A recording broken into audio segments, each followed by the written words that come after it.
الحمد لله رب العالمين والعاقبة للمتقين ولا عدوان إلا على الظالمين أشهد أن لا إله إلا الله الملك الحق المبين محمد رسول الله صادق الوعد الأمين اللهم صل وسلم وبارك عليه وعلى آله وأصحابه أجمعين. وبعد. Firstly, very grateful and honoured by the invitation to speak to you, Muslims of South Africa, people who've been on a rocky road. May Allah make everything easy for you and bring together your hearts and make you a light for your nation. This is personal honour for me. The subject is one that is relevant to everyone. Very often we feel in our religion that we are climbing a staircase and we go up, but then unfortunately sometimes we take a step back. And sometimes we take as many steps back as we step forward, and we wonder what the effort is all about. We can fall into despair. And we need to analyze ourselves. This is the virtue of muhasabah, reckoning up ourselves.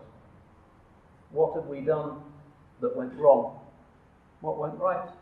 We need just give hamd and shukr for and not give too much thought to it. But when things go wrong, it is a haqq that we should investigate, particularly if things seem to be in a circle, going round and around, and we make the same mistakes over and over again.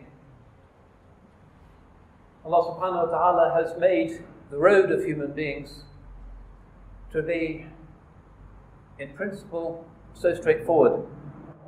We come from the garden, our forefathers Adam and Hawa alayhim wassalam were in the garden of Aden, and we are invited to the final garden, Jannatu Aden, Jannat al-Na'im, Dar al-Salam, the place where there will be no more sinning, no more mistakes, no more sorrow, no more reproach, but only gardens of delight. So we're like travellers in a desert, and we leave one oasis with its shade and its water and its low-hanging fruits, and on the far horizon we see another oasis, and that's where we need to go. But between this place and that place there is this desert with its heat, with its lack of shade, with its scorpions and snakes, with its bewildering paths that seem to lead nowhere. Every reasonable person knows that he wants to get straight to the destination. And this is what we call the virtue of istiqamah, going straight. Allah subhanahu wa ta'ala wishes us to find that path. He does not wish us to go wandering off in the desert, where we will only suffer. He invites us to the abode of peace. يَدْعُوكُمْ إِلَى دَارِ السَّلَامِ. It is that place to which He summons us, because it is that place where is our happiness and where is our natural home. In the meantime, as we tread this path, we tread it, as it were, not with our faltering steps, but with our hearts. It is about directedness, it is about niyyah, it is about the exhilarations and the sorrows, the bereavements, the tragedies that the heart experiences. Our lives really are the lives of the mind, of the soul. The body is of far less significance. What we are is what we are within. And Allah subhanahu wa ta'ala does not look at our forms, suwarikum, but looks at our hearts. So in our hearts we can create, if we like, a fire, or we can turn our hearts into a garden. And this is our choice. Allah has shown us the two paths. وَهَدَيْنَاهُ النَّجْدَيْنِ. Uniquely among all of the orders of creation, we can make that choice. The trees, the mountains, the lions, the elephants, they can't make that choice. They are just on their own path, which is the path of the fitrah. But we can choose the right path and become higher than them all, or we can choose a path which is uniquely the human path, which is the path that leads to this burning. So we can make a fire in our hearts. We can carry with us our own personal hell, our own mobile inferno, a little Jahannam which we carry around within ourselves, full of impulses and desires and envies and frustrations and agitations and egotisms. So easy to do that. It's like Narullahi al-Muqadah التي تطلع على الأفئدة, Allah's blazing fire which rises up over the heart. We can create and maintain a hellfire within ourselves. Or we can create a garden within our hearts. And we do this by remembering the garden we came from and remembering the garden to which Ar-Rahman is inviting us, and remembering so that our footsteps follow that straight path. And our remembrance of where we came from should make us beautiful people. And our remembrance of what our Lord is offering us should make us beautiful people and should energize us on this road. And thus the heart becomes a garden. Remembering Him turns the heart into a garden. The Holy Prophet says to his Sahaba, radiyallahu anhum, when you pass by the gardens of paradise, graze. إذا مررتم برياض الجنة فارتعوا قالوا يا رسول الله وما رياض الجنة. They say, O Messenger of Allah, what are the gardens of paradise? And of course they have heard of the gardens of paradise. Allah has told them of them. But what they mean is, how can we be passing the gardens of paradise when we're still in this dunya? And he says, Hilaqul dhikr, the circles of remembrance. Remembering. Remember these great verses which our imam recited for the Maghrib today, that it is about dhikr. These verses at the end of Surah Al-Imran remind us of those who remember their Lord standing, sitting and on their sides. If we remember Him, we will find that we have our own portable gardens within ourselves. And that garden gives us a kind of foretaste of the garden which has no limit. In it there will be rivers and fruits, and we can be calm and at peace. And this is the state of the real believer. So Allah subhanahu wa ta'ala is offering us a good deal. And yet strangely, as Bani Adam, our footsteps sometimes swerve. Strange. Behind us the garden, before us the garden, within us the possibility of a garden, but still, given our wayward ways, our hawa, our desires, our egotisms, our real stupidity, the plots of the shaitan, we think, well, perhaps it would be interesting if I go in that direction to look at that rock, or in this direction, because there's some really interesting people over there who seem to be doing some cool stuff. And we forget, and we deviate, and this is the zayr, the going astray, the leaving the path, of which our generous and loving Creator is always warning us. So this is our state, foolish humanity, strange creatures that we are. We are given so much. Everything in creation is a sign pointing to Him and pointing to the garden and reminding us of the garden and making the flowers grow in our hearts, but instead we think, this is interesting, and that is interesting. And let me feel proud about myself. Let me feel envious of that person. Let me tell this little lie, and then let me tell it once again. And then let me see if I can get away with this, and fiddle my taxes, and pay a bribe, and break up this marriage, and do this, and do that, and it's all kind of amusing. But this is on the surface, and this is the essence of stupidity. Going straight is the way of happiness, the way of intelligence, and all of those other paths we are forbidden to follow. وَلَا تَتَّبِعِ السُّبُلِ. Do not follow those other paths. This is our loving Creator's advice. And this matter of istiqamah then is really related to what we think about when we think of sin. There's a great hadith narrated by Imam Muslim.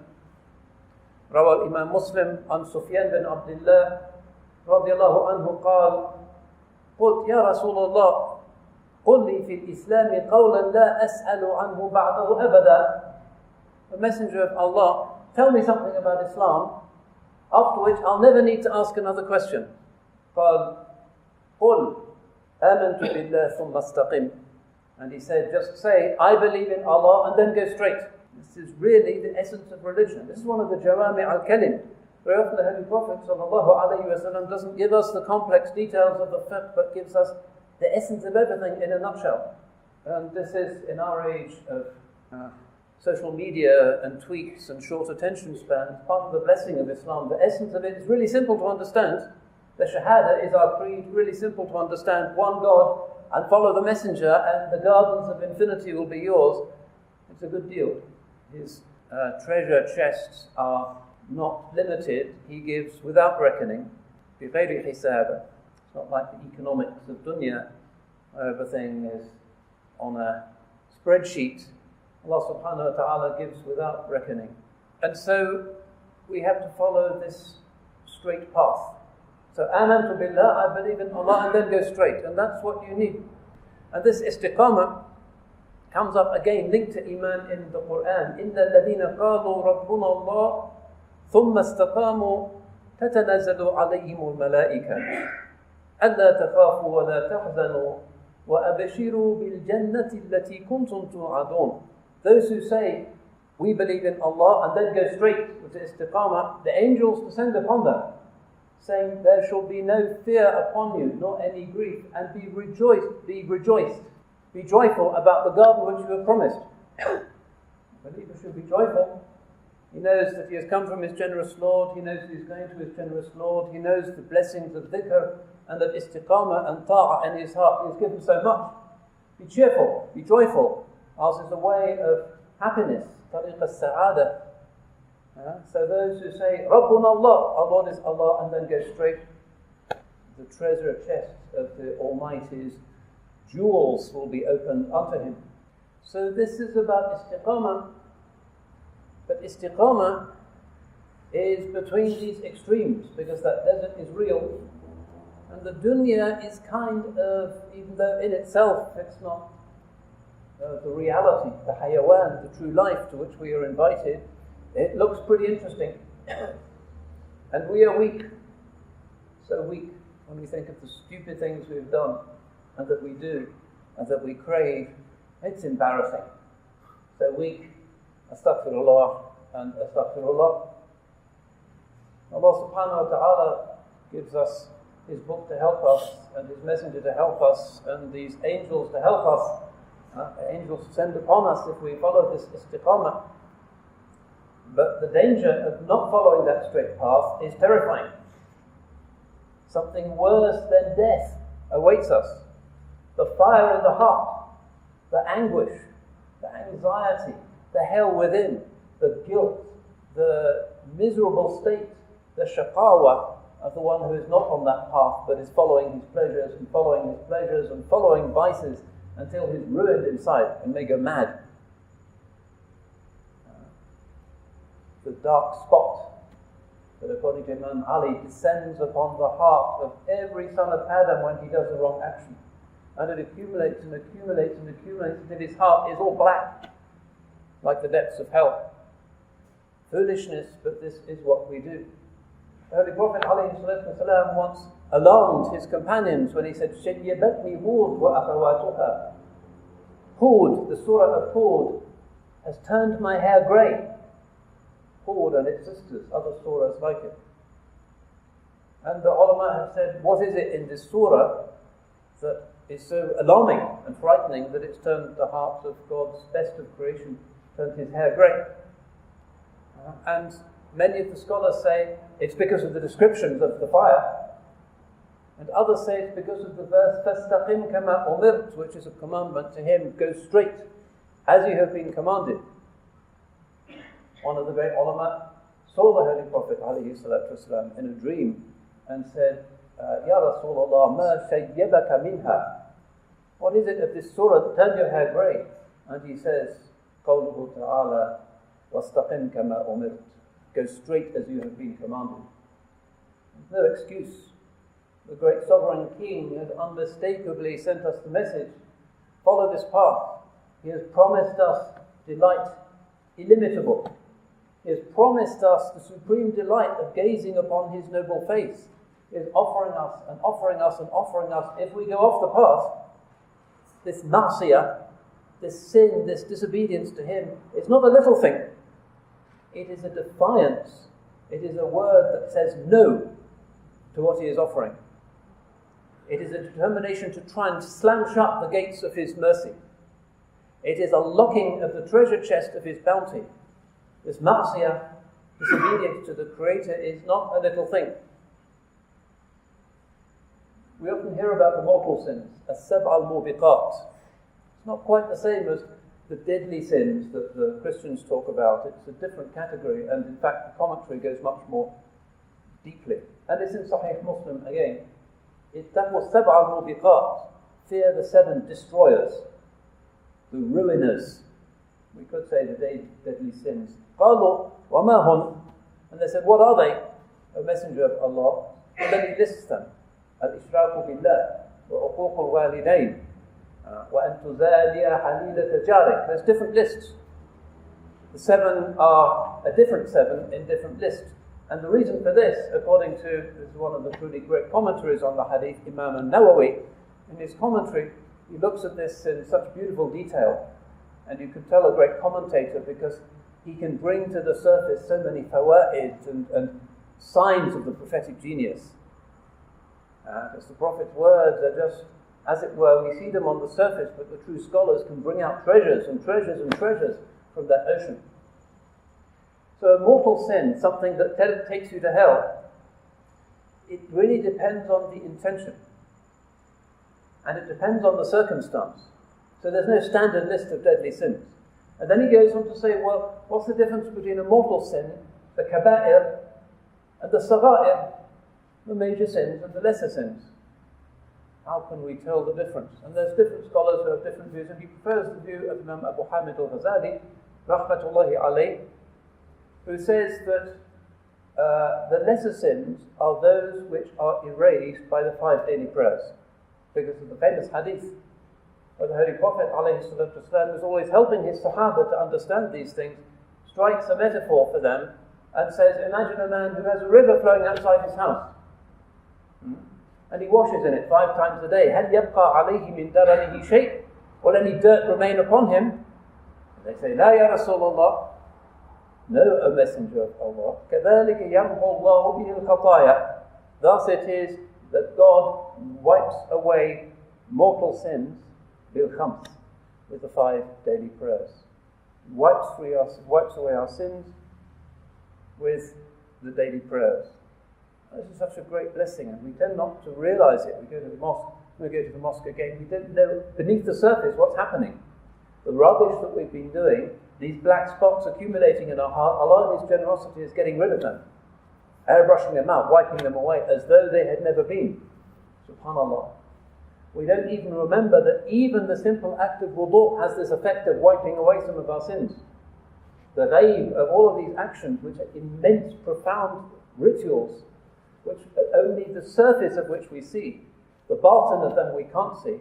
But Imam Ahmad bin Hanbal, rahmatullahi alayhi, was given a kashf into many things to do with ibadah.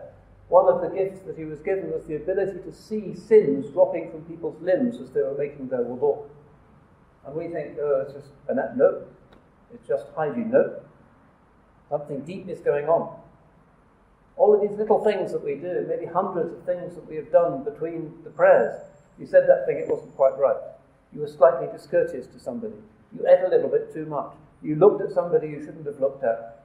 Things accumulate, these sagha'ir accumulate. Allah subhanahu wa ta'ala with His rituals is washing us clean. Alhamdulillah, never underestimate the power of the salat. Keep it up. Revere the wudu. This is min bab ta'zim sha'airillah. Revering Allah's signs and practices. Never underestimate these practices. So, the lesser sin is that which is wiped out from Fajr until Zuhr until Asr, by the grace of Allah subhanahu wa ta'ala. But the mortal sins, you've committed adultery, you've murdered somebody, you've committed theft. You're not so easily let off the hook just by going to the masjid and making your wudu. No. Something else has to happen. And that other thing is essentially to do with tawbah. Alhamdulillah, in our miraculously generous religion, we have this miracle of tawbah. Allah subhanahu wa ta'ala has described Himself as Tawwab, Rahim. We don't have this idea of original sin, that because of the error or the misunderstanding of Sayyidina Adam alayhi salam, we're all going to hell forever. We don't believe in that. That is the idea of a kind of monstrous imagination. He has called himself the just and the compassionate. We're not going to go to hell because of what an ancestor did. كُلُّ نَفْسٍ بِمَا كَسَبَتْ رَهِينَةٌ. Every soul is responsible, is hostage for what it itself has done, not for what a distant ancestor has done. SubhanAllah. We make tawbah, and we should really get into that habit because it's the essence of religion. إِنَّ اللَّهَ يُحِبُّ التَّوَّابِينَ وَيُحِبُّ الْمُتَطَهِّرِينَ. The sunnah to say this after the wudu. Allah loves those who make tawbah and loves those who purify themselves. التائب من الذنب كمن لا ذنب له. The one who repents from sin is like the one who had no sin. SubhanAllah. What a relief. Instead of this terrible feeling that I should feel guilty for a dreadful thing that I did 30 years ago and I can never really smile again, Allah subhanahu wa ta'ala has said He will wipe those things away if the tawbah is correct. The catch is, how do we know? We can't be complacent. This tawbah nasuh, this sincere, absolute repentance that might overwhelm us and cause floods of tears and forces us, not out of some kind of ritualism, but because we know it has to be done to make amends, to pay a compensation, to go and apologize to the person. Not just truth, but reconciliation, you could say in South Africa. Make amends, go back to those people and try and put things right as much as you can. Compensation. This is part of tawbah. And then, by Allah's grace, we hope that it is wiped out. Alhamdulillah, we're not to go through life with this accumulation of guilt. This is not what He wants. But then the problem is, what if I do it again? And then I do it again. And each time I make a tawbah, or I think I make a tawbah, and maybe I try to wipe it out by doing another hajj, or giving away a lot in sadaqah. And that is a good instinct for the believer. Because when we sin, we feel that we are besmirched. There's a kind of dirt. We feel that spot in the heart. Psychologists are aware of this. Often people who have committed crimes, or who are the victims of crimes, who have seen some fundamental sinful violation of the normal civil rules of human interaction, like to take a shower, or they like to wash. Psychologists call it the Macbeth complex. Because of the scene in Macbeth where the murderer is saying, "Out vile spot," committed the murder and is trying to wash and can't get rid of the sense that there's something physically on his hand because of the horrible murder that he's committed. Very often criminals do that and victims do that. And psychologists will often say, well, go and take a shower, go and wash. Alhamdulillah, we have this beautiful ritual of wudu and ghusl, and before a real tawbah, and the rituals of the hajj and the ihram, all of that is part of it. Very sound, very balanced, very beautiful psychology that's already built into our way of Muslim life 14 centuries ago, and so many hearts have been healed by this. But part of the purification also is that you make a sacrifice. Sacrifice also is good psychology. إِنَّ الْحَسَنَاتِ يُذْهِبْنَ السَّيِّئَاتِ. Good deeds push away or make bad deeds go away. Now, the deeds themselves can't do that, because Allah is the Ghaffar, the all-forgiving. We can't engage in some kind of psychological game within ourselves whereby I've done this and therefore it doesn't matter that I did that. You can't do that calculation, because the spiritual damage done by a sin is in the heart and you can't measure the extent of it. But still, to do something good after something bad is a very important sign of tawbah and a step towards tawbah. And even if the tawbah isn't very good, the fact that you did that, insha'Allah, will put you in a situation where, quite unexpectedly, the tears will flow and you realize, that was disgraceful, I disobeyed my generous Lord, nothing is more horrible, I'm not going to do that again. You will be granted a tawbah. The ulama ask Allah to grant them tawbah. وَمْنُنْ عَلَيَّ بِتَوْبَةٍ. تغسلني من كل حوبة وأعصمني من شر أوبة بمحض جودك والإفضال. This is in the Diwan of Imam al-Haddad. Grant me a tawbah that will wash me of every horrible thing and that will protect me from the evil of returning to that sin. How? By your absolute grace and merit. Not because I deserve anything, but the tawbah is your gift. So we say that we wish to be tawwab. Allah subhanahu wa ta'ala has called himself tawwab. So our tawbah is actually his gift to us. We can't just create a psychological state in ourselves and say, this is tawbah. The deep psychological states in human beings are outside our volition. We can't even create an intention, properly speaking. You can't decide to love somebody. You can't go to, say, woman of your dreams and say, I've decided to love you. She'll tell you where to get off. It's not possible. These are deep things, and tawbah is the same. You can't say, I've decided to make tawbah, so I'm going to go to the masjid and pray 2 rak'ahs and this is going to sort it. No, it's a divine gift. And if you have that divine gift, that may even raise your spiritual state. Happy the sin that brings me to my knees. Maybe the realization of your weakness has broken your pride. Maybe it's brought you in tears back to the mosque. Maybe it is focusing you again on the generosity of Allah subhanahu wa ta'ala. Maybe it was a blessing in disguise in some strange way. May Allah take us to him through istiqamah, not through sin and tawbah. But some people go to him through sin and tawbah, and this is a possibility, but it's not the best way. But through his generosity, that path out into the desert, and destructive experiences there, and then the tears, and Allah guides us back. That's another way, and many of us do follow a very strange and crooked path, but Allah in his generosity does lead us back to the path and takes us to the gates of his garden out of his generosity. بِمَحْضِ جُودِكَ وَالْإِفْضَالِ.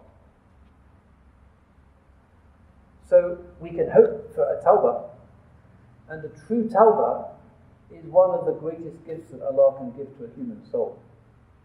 Maybe second only to faith in him, because it's back to istiqamah. الَّذِينَ قَالُوا رَبُّنَا اللَّهُ ثُمَّ اسْتَقِمْ. Those two things.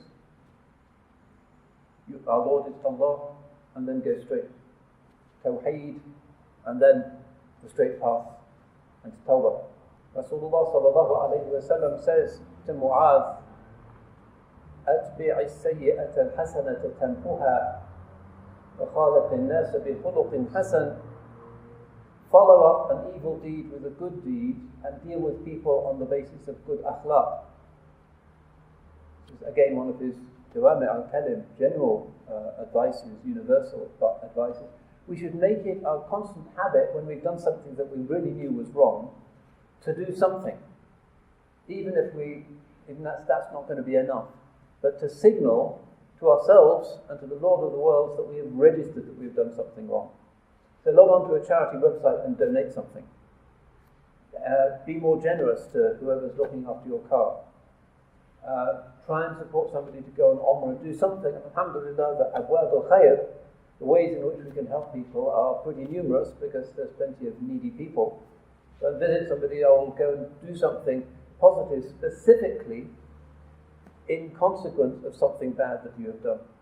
Not with the expectation that through some clever calculation the sin doesn't matter, but you should do that. And this is always the practice of the salikin, the people who are on the path of the hereafter. And it is a prophetic commandment. But what if we then go back to the sin? And sometimes this takes the form of what looks like an addiction. One of the most tragic things in the magic, mysterious world, that unimaginably complex, many-chambered, many-galleried palace of the human heart, which contains more wonders than the heavens and the earth put together, so full of signs, and so mysterious, this inner world, is when people are stuck in a kind of cycle of doing something wrong, and then feeling sick that they did something wrong, and maybe confessing it, maybe going back to the masjid, and maybe paying charity, and maybe doing something drastic, because they're so horrified by what they've done. and then they do it again. Recidivism, returning to sin.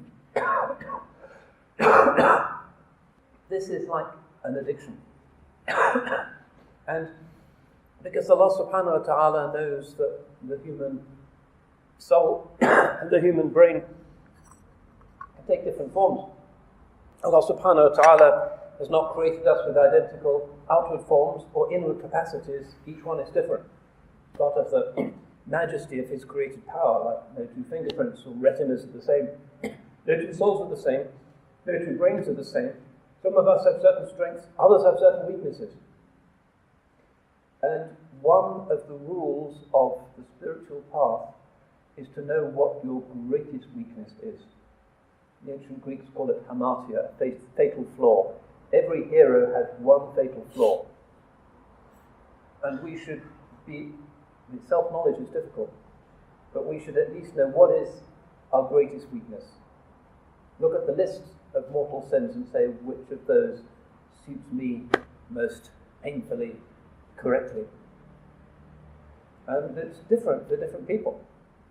The paths to hell are numerous, and unfortunately sometimes, and it's even something that can form certain patterns in the brain, we get into habitual forms of behavior we find it impossible to get out of.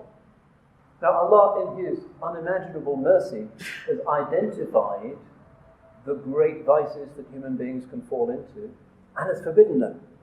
Alhamdulillah. How many an alcoholic has been saved from his cycles of going back into the hell of alcoholism by discovering Islam and not being told by some religious leader, well, drink in moderation, but don't drink at all. فَلَا تَقْرَبُوهَا. Don't go near it. This thing is rijs min amal shaitan. We are created to be noble creatures. أحسن تقويم. Even a small amount of alcohol makes you slightly less noble, and therefore it is an insult to your Creator, who has created you fi ahsan surah. If you're no longer quite the disciplined, restrained person with capacity for impulse control, and you're kind of sliding, you're not in this excellent form that He has created you in. And this is a blasphemy. This is not a little thing.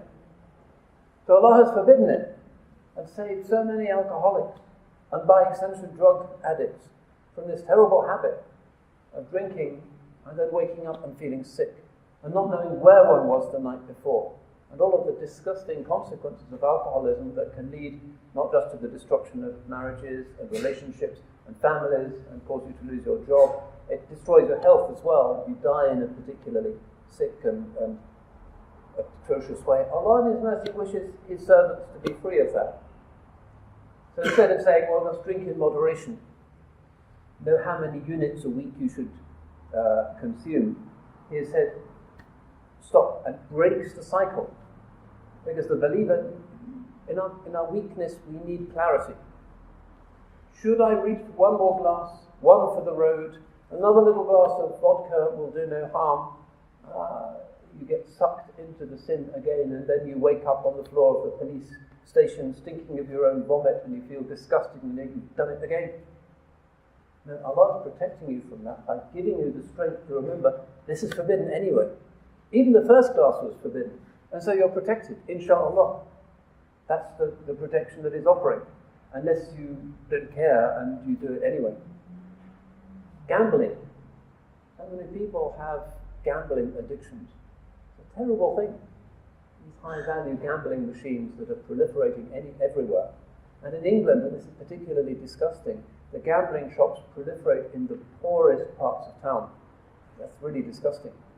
So somebody gets his social security check, and before he gets home to give the money to his wife to go shopping, he passes 1, 2, 3, 4 gambling shops, and he goes in and thinks, well, maybe I could make a little bit. But by the time he gets home, it's gone. And his wife shouts at him, and she's right to shout at him, and he feels disgusted. He thinks, why did I do it again? What an idiot I am. Those nice shining machines designed by people who know exactly how to exploit my weakness. Professional PhDs in psychology hired to exploit my weakness so that I blow my savings on this meaningless activity, where the odds are always stacked in favor of the house. The lottery, all of that idiocy. Why was I so stupid? In England, sometimes they say that the lottery is a tax on stupidity. Well, it is, but that's one reason why it shouldn't exist, because stupid people also have the right to be protected from their own weakness. Why is it that the poor and the stupid and the weak are being invited to suffer and to destroy their families and to lose their homes? This is not amusing. And certain forms of very speculative investment can be the same kind of thing. The stock market sometimes can look like a kind of casino, and we need to be aware of this. And sometimes the borderlines are grey. But Allah subhanahu wa ta'ala has said no to these things, and that should protect us. You have no justification for going into the betting shop in the first place. Alhamdulillah, you get home and the cheque is intact and your wife can buy the groceries for the children. A divine protection. But the brain, when you have pressed the button and you want to do it again, the psychologists who are designing those machines and those who are pushing alcohol and other drugs know very well that there's a serotonin loop in the mind. Maybe you're depressed, maybe you've been through a bad experience and your boss has shouted to you and you want that mental high, that moment of exhilaration, the release of serotonin in the brain, and you get into a loop, and then you go down and you go up again, and various forms of pornography addiction are very similar, and they can result in permanent rewiring of the human brain, and this has been proved scientifically.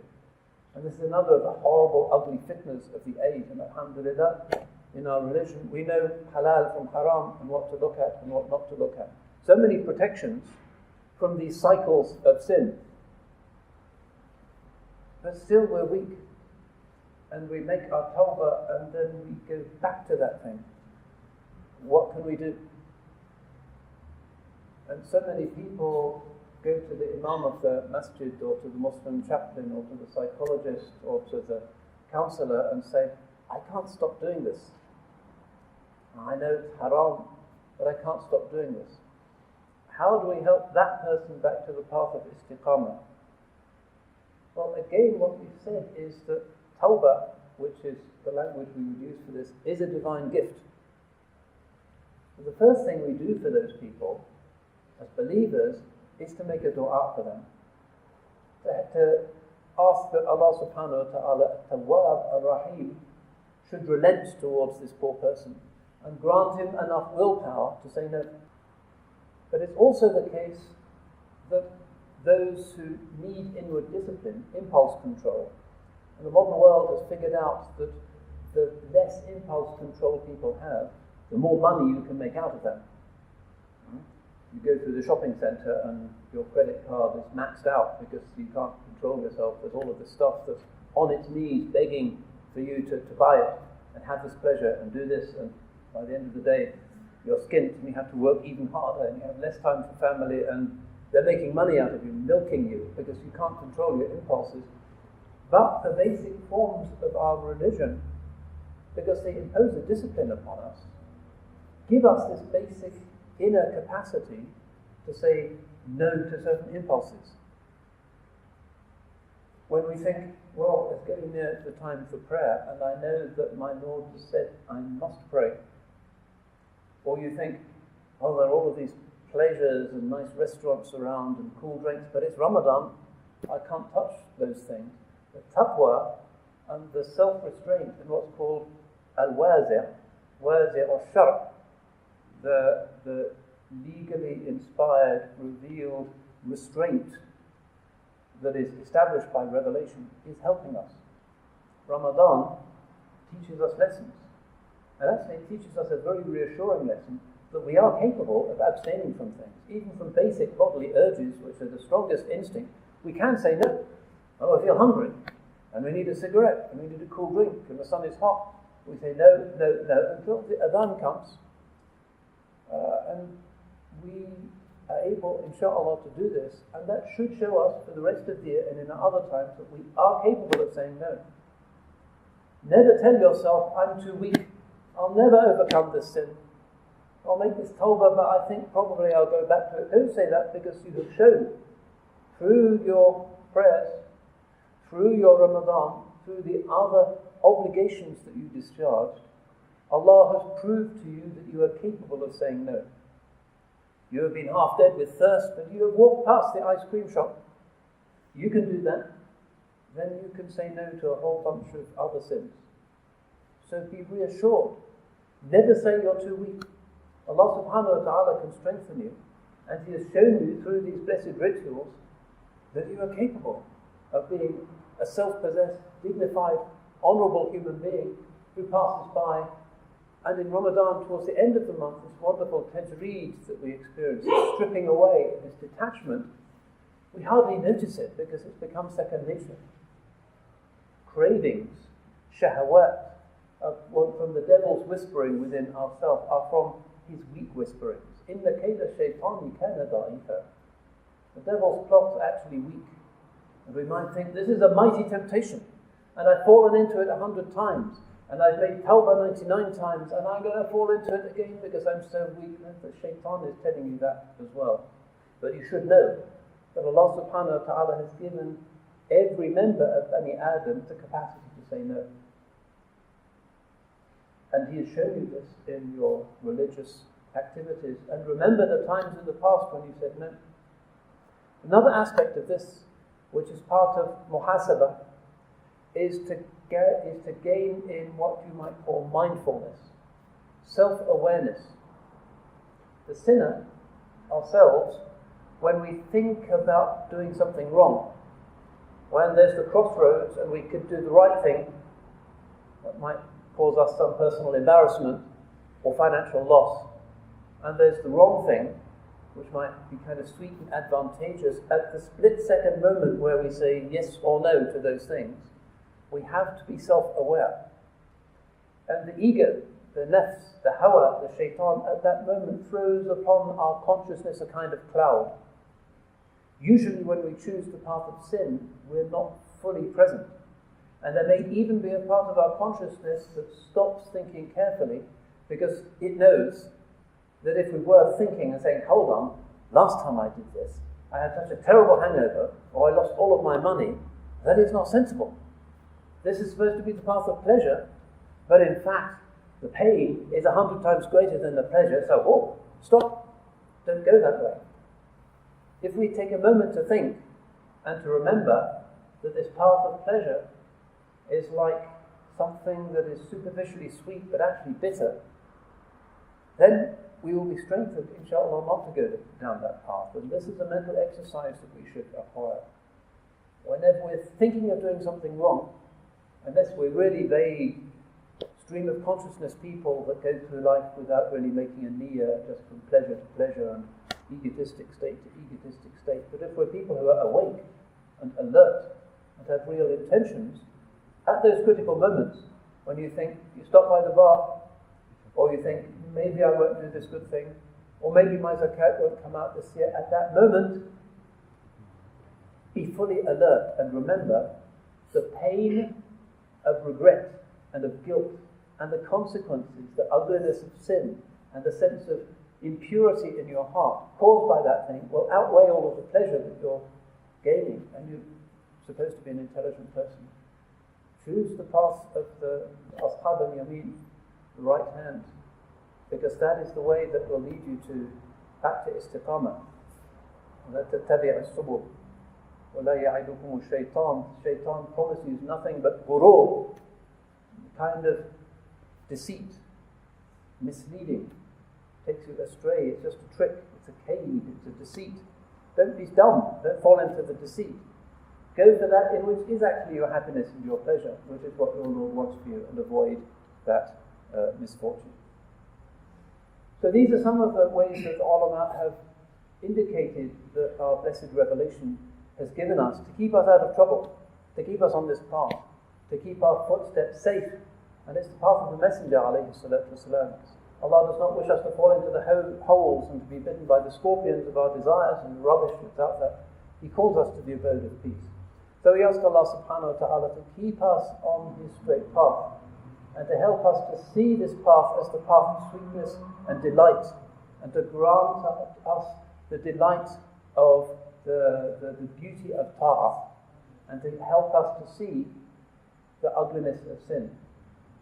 رَبَّنَا أَرِنَا الْحَقَّ حَقًّا وَارْزُقْنَا اتِّبَاعَهُ وَأَرِنَا الْبَاطِلَ بَاطِلًا وَارْزُقْنَا اجْتِنَابَهُ رَبَّنَا آتِنَا فِي الدُّنْيَا حَسَنَةً وفي الآخرة حسنة وقنا عذاب النار وأدخلنا الجنة مع الأبرار يا عزيز يا غفار. ربنا لا تزغ قلوبنا بعد إذ هديتنا وهب لنا من لدنك رحمة إنك أنت الوهاب. اللهم إنا عبادك وبنو عبادك وبنو إمائك ماض فينا حكمك عدل فينا قضاؤك.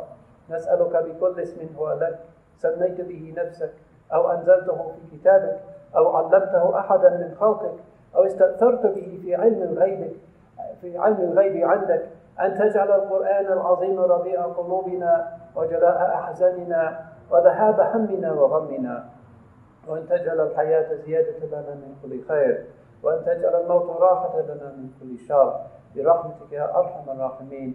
May Allah subhanahu wa ta'ala help us in this moment to think about which is the greatest of our weaknesses, and inshallah to begin the path of tawbah and the path of constructing a path back to as-sirat al-mustaqim. Inshallah. Barakallahu fikum. Subhana rabbika rabbil izzati amma yasifun. Wa salamu ala al-mursaleen. Walhamdulillah rabbil alamin.